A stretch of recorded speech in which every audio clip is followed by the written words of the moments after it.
அனைவருக்கும் இனிய இரவு வணக்கம். எல்லோரும் எப்படி இருக்கீங்க? நல்லா இருக்கீங்களா? அதாவது இன்றைக்கி மத்தியானம் நாங்கள் வேலை பார்த்துட்டு இருக்கும்போது இந்த மீன் மாடல் டிசைன் போட்டுட்டு இருக்கும்போது ஒருத்தர் வந்து ரொம்ப இது பண்ணும்போது எதுக்கு நாங்கள் வந்து டென்ஷன் ஆகுதோம்னா, ஏன்னா வந்து எங்கள் வேலை வந்து அப்படி.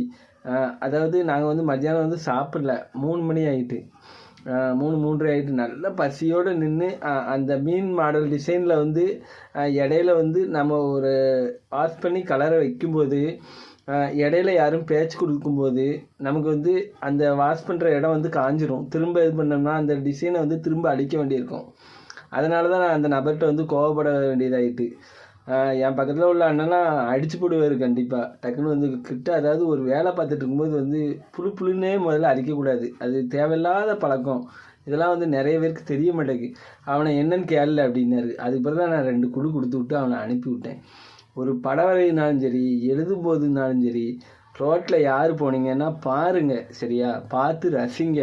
எப்படி இதை பண்ணுதாங்க, இதை எப்படி நுணுக்கமாக வரைகிறாங்க, எப்படி எழுதுதாங்க, எப்படி அளவு வச்சு போடுதாங்கிறத பார்த்துட்டு உங்களால் பாராட்ட முடிஞ்சால் பாராட்டுங்க. பாராட்ட முடியலையா போய்கிட்டே இருங்க. பக்கத்தில் நின்றுக்கிட்டு எரிச்சப்படுத்துறது, கோபம் வர்ற மாதிரி அவங்கள்ட்ட பேச்சு கொடுக்குறது, இதெல்லாம் வந்து தேவையில்லாத செயல்.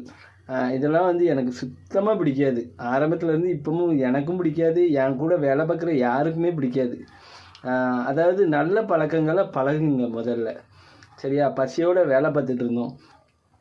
வேலை பார்த்தீங்கன்னா 2 சத்தம் போட்டு அனுப்பிவிட்டேன். அதனால தான் எனக்கு ரொம்ப டென்ஷன் ஆகி நான் அந்த வீடியோவை போட்டு விட்டேன். என்ன பண்ண, வீட்லேயும் வீட்டில் வந்து பிள்ளைங்களை கவனிக்கணும். அதுக்கப்புறம் காலையில் எழுந்திரிச்சு வேலைக்கு போகணும், அவங்கள ஸ்கூலுக்கு அனுப்பணும். வேலை பார்க்குற இடத்துலையும் நமக்கு நிம்மதியாக வேலை பார்க்க முடியலன்னா எவ்வளோ டென்ஷன் ஆகுமா வர பாருங்கள். அதனால தான் இந்த வீடியோவை போட்டேன். எதுவும் நினச்சிக்கிடாதீங்க, சரியா? வீடியோ தொடர்ந்து பாருங்கள். நன்றி.